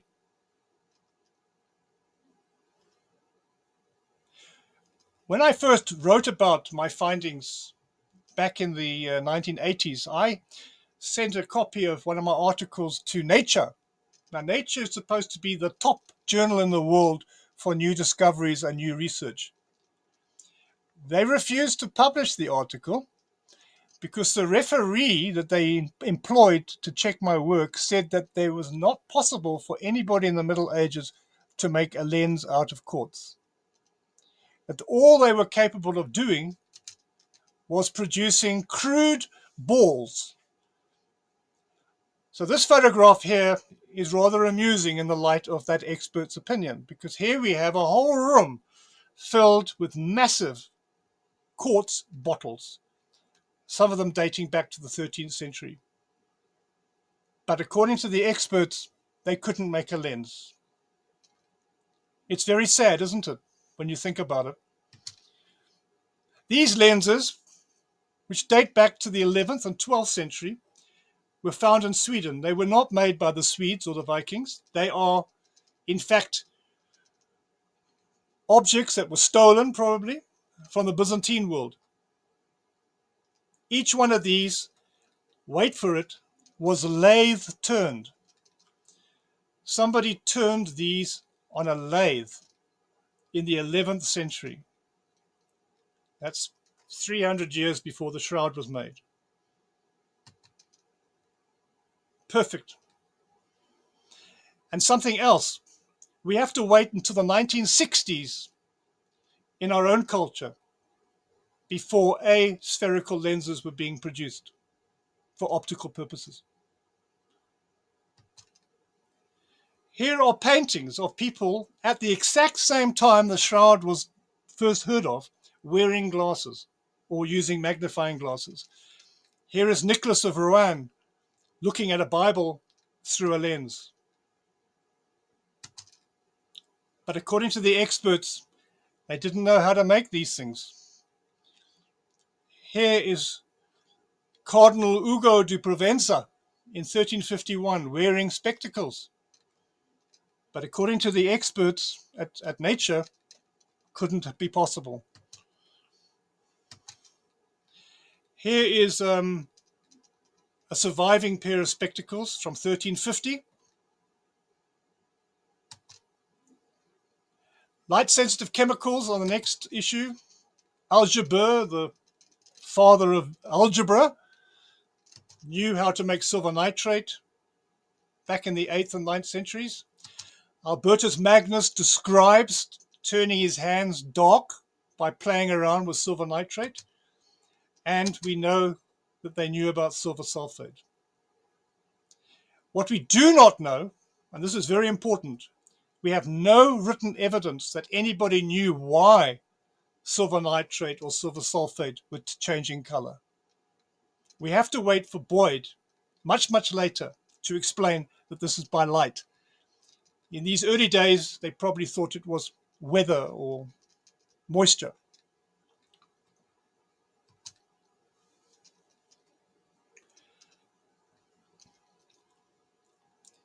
The Chinese were way ahead of the Europeans. They were making motion pictures as early as 180 CE.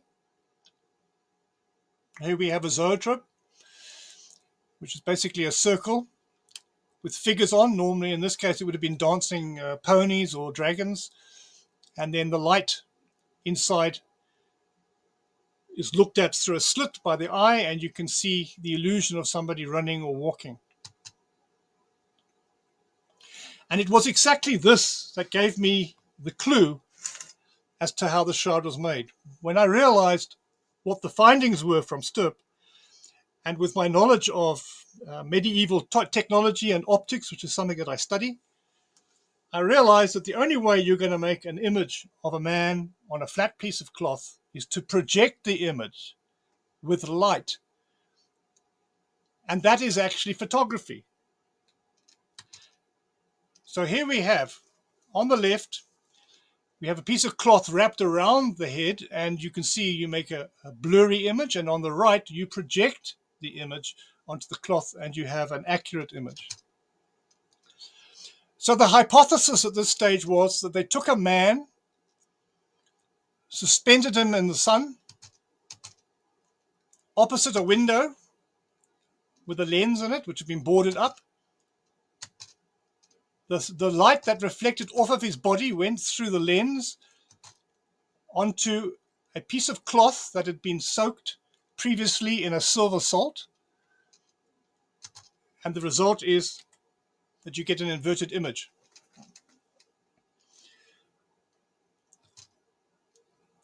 In the early 80s, I started my experiments, and with the help of an optometric expert at CSIR, I eventually realized that the only way I could make this image was by using crystal. I tried glass and it didn't work. And then one day I got hold of a lens made out of optical quartz. And in my early experiment, I put up this white plaster bust of a friend of mine by the name of Glenn Mayer. He's actually a very well-known photographer here in Port Elizabeth. And the camera was focused on this head. So the morning light would come up and shine on it, and then the light would pass over the head. At noon, the light would be fully in his face, and in the afternoon, the light would move to the other side of his face. I did this for 3 days. So the actual image inside the camera has the equivalent of 24 hours exposure. But remember, the light source is not static, it's moving. It's not like a modern photograph where you have a snapshot that's instant. This takes time. So when you open up the camera, this is what you see. You see a brown discoloration and the image inverted inside the camera, just like our thumb's pinhole images. And what we're looking at here, and this is really important, is a piece of cloth that was previously soaked in silver nitrate. It's been allowed to dry in a darkroom overnight. The radiation from the sun has taken the ions, because the silver in silver nitrate is an ion, okay? And by being exposed to light, it turns into an atom.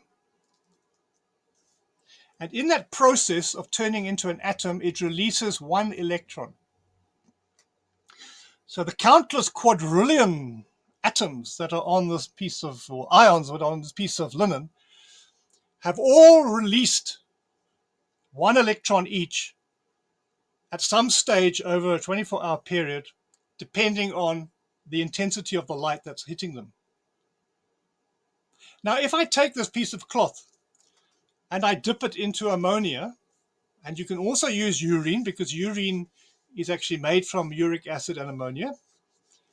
If you dip this into ammonia, the ammonia removes 99.9% of all the silver salt that hasn't been exposed, and it removes 99.9% of all the silver that's been reduced.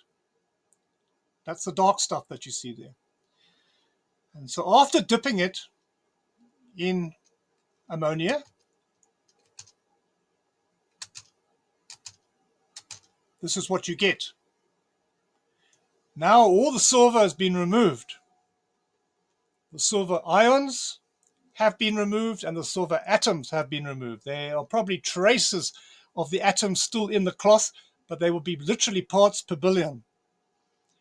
So then you have to ask yourself, so what are we looking at here? That image is not made by silver. That image looks like a scorch. And what you're looking at is the linen itself, the polymers that make up the linen. In other words, the strands of molecules that make up the linen have been damaged. They've been broken down. Now, typically a length of linen polymer is about 2,000 molecules. We had this tested and we realized that they were broken down into lengths of 400 roughly. And when you break the polymer down into shorter lengths, it reflects a different light wave. And that's why you're getting a brown image. It's exactly the same as what happens when you scorch a shirt or a tablecloth, the heat breaks down the polymer in the linen. So this is actually a scorch. It's exactly the same as if you left your iron on, except it wasn't made by heat. It was made by light, by radiation from the sun reacting with silver salt. It is stable. You can take that piece of cloth out into the sun and it will not change. The image is on the top fibers. If you snap a fiber in half, it's white inside. The fibers go down in layers, strong on the top, weaker as you go into the cloth. The burning in, if I can use that term loosely, is stronger on those areas which have had the most sunlight. Over a 24-hour period, the nose, the forehead, the cheeks, the beard, and the top of the head receive more light than the sides of the face and the shadows underneath. If you turn that around, turn it around, and then take a photograph of it, the negative shows a positive image of what was originally outside the camera, exactly like the Shroud of Turin. When I did this, I realized I was onto something. This is, very easy to do. You do not need to be an artist. And the recipe that I worked out after 2 years of trial and error with silver nitrate was 0.5% silver nitrate to H2O. So 99.5% H2O distilled and 0.5% silver nitrate. But I was not happy with the image. It wasn't quite the same color as the Shroud image. The Shroud is slightly warmer. Silver nitrate images tend to be a little bit more purpley, if I can say that. And I spoke to a very good friend of mine, a very famous chemist here in Port Elizabeth, Professor Peter Luysen. And I said, what other silver salt is there that's soluble? Because as far as I know, only silver nitrate is soluble in water. And he told me, what about silver sulfate? Because silver sulfate is slightly soluble in water. And would you believe it? That nature makes it 0.47% soluble in water. That is only 0.03% off my recipe that I worked out by trial and error with nitrate. So in other words, nature gives you the formula to make a shroud without any measuring equipment. You don't need any cups. You don't need any measuring. You simply take silver sulfate and throw it into water, and whatever doesn't dissolve, that's what you use because it's slightly soluble.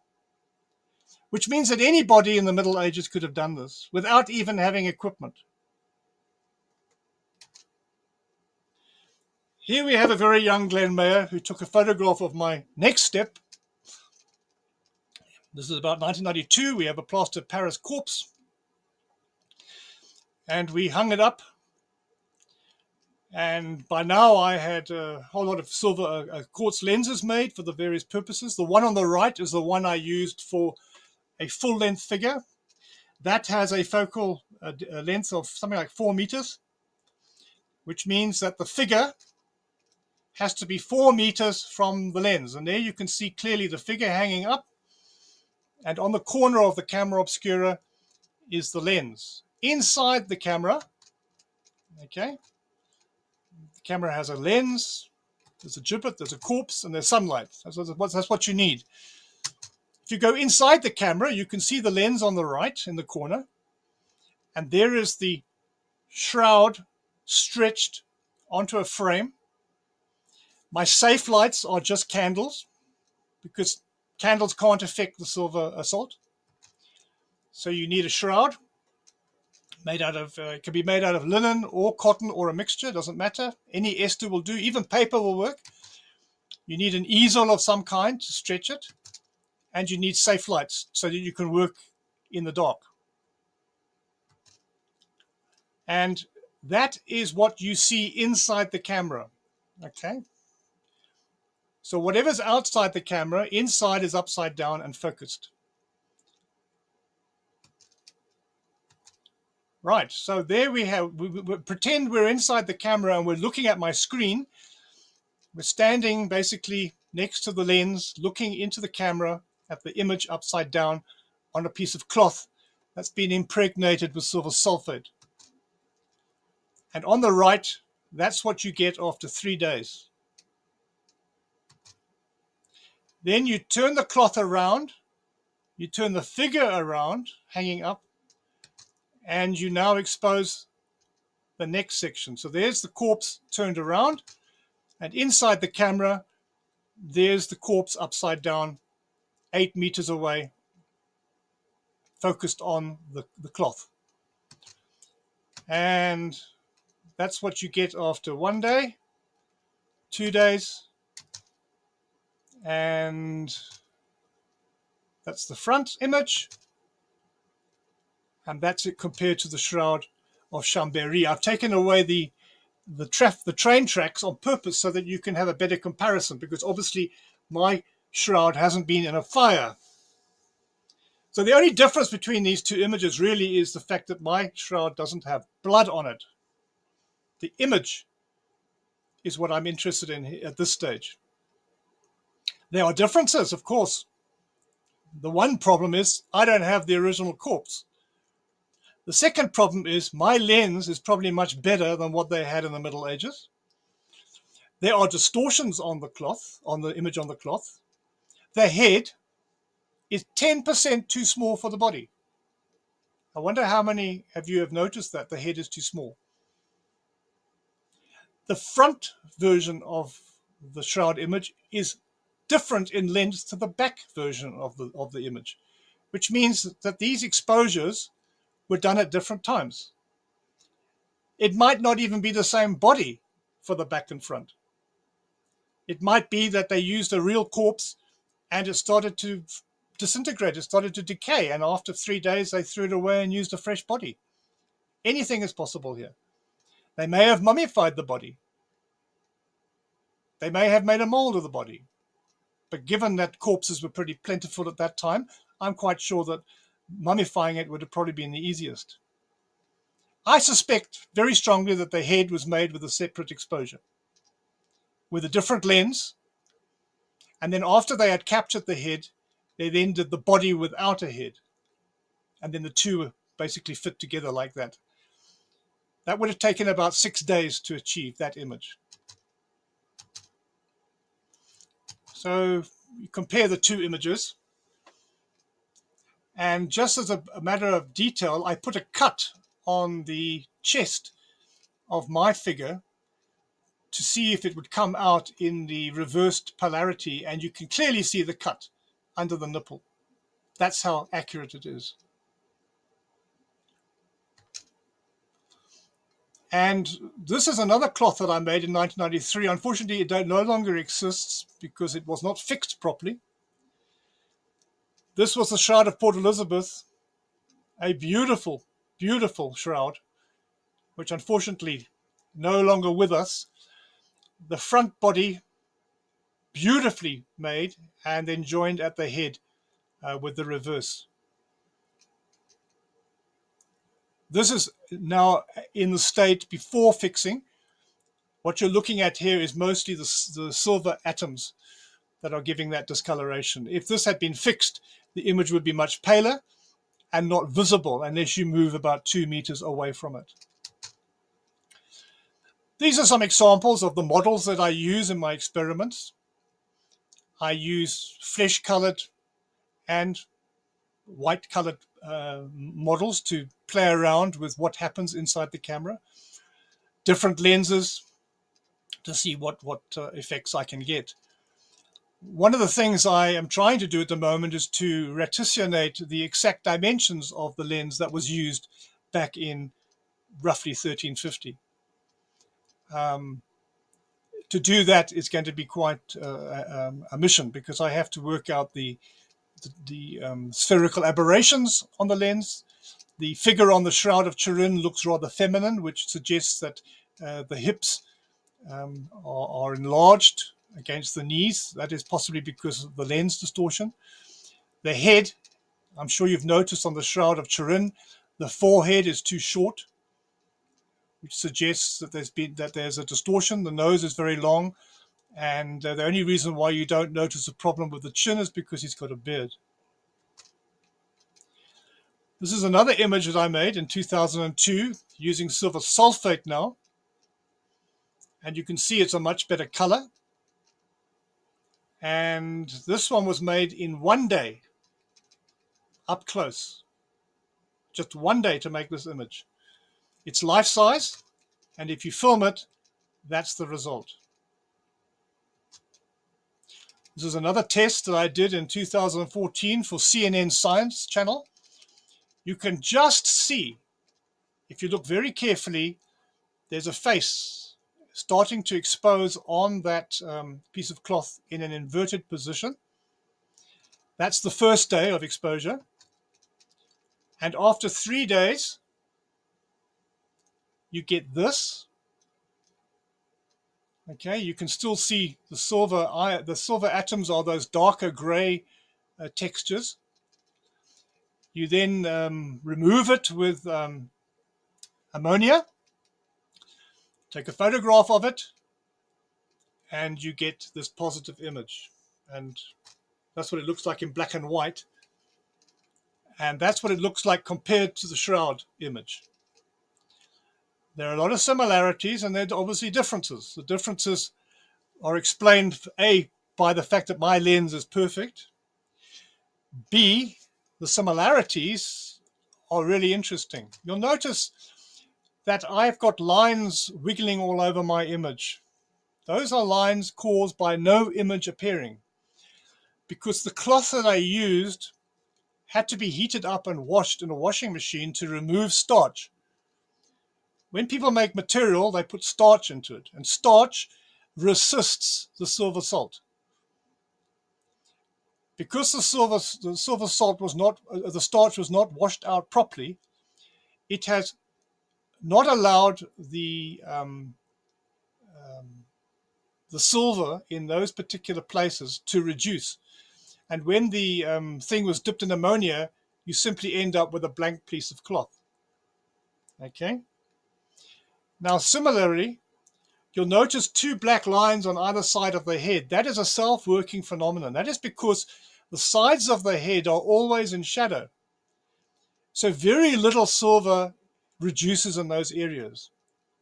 Interestingly enough, the Shroud image has exactly the same issue, which strongly suggests this is how they did it. I don't know how anybody can doubt it.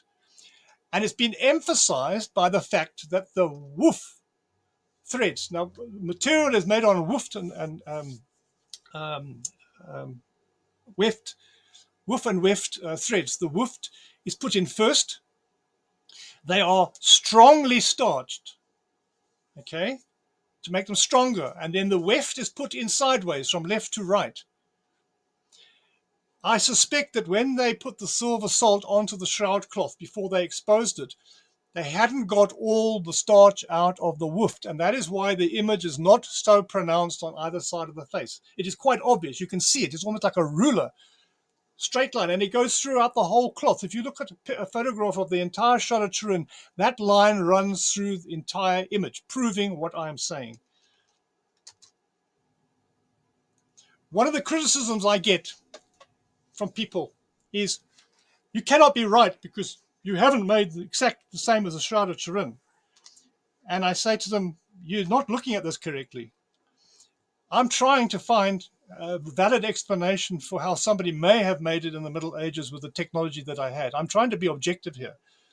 People have accused me of being fanciful, that they're saying I'm trying to prove that they had fountain pens in the Middle Ages and all sorts of other nonsense. That is not what I'm doing. And to try to illustrate my problem, let us imagine that there was only one painting in the world, and it was the Mona Lisa. And here it is, the Mona Lisa in the Louvre. And people didn't know about painting. And let's say that to try to prove the technique, you know, somebody painted the Laughing Cavalier to prove that it's possible to make an image using paint. Then the cynics will say, oh, well, it's not the same because the Mona Lisa doesn't have a moustache. And that is basically the problem that I have at the moment. So let me end there. Was that okay? Could you understand what was Yes, going on? Yeah, I do, and yeah. very convincing. Well, I mean, Yeah, I just don't see any other way of doing it. I mean, I've right. all sort of mirrors, but it's much simpler to use a lens. Why use a mirror when you use a lens? Hello viewers, thanks for watching this video from the History Valley YouTube channel. Please don't forget to subscribe and hit the notification bell. And if any of you wish to further support this channel, please consider checking out this channel's Patreon page and becoming a patron, and or donate through PayPal or through Super Chat during the live stream. Thank you.